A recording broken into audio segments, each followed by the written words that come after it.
আসসালামু আলাইকুম এভরিওয়ান, সবাই কেমন আছেন? আমরা ভিডিও করার উদ্দেশ্যে এক জায়গাতে যাচ্ছি। আমি আর যে আমার ব্যস্ত আছে, তো ও বলতেছে যে একটা জায়গা আছে কাকা, খুব সুন্দর, ওইখানে নতুন করে মেলা বসেছে, তো চলেন ওই জায়গাতে যা ভিডিও করে আসি। তো সেই সুবাদে ওই জায়গাতে যাচ্ছি। তো সবাই ভিডিওটা কন্টিনিউ দেখতে থাকুন। কোন জায়গার এটা?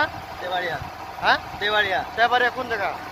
দেবাড়িয়া ওই যে বিলের মধ্যে। তেবাড়িয়া বিলের মধ্যে, ওইখানে। তো আমরা ড্রোন নিয়ে যাচ্ছি ওখানে ভিডিও করতে। তো সবাই ভালো থাকবেন।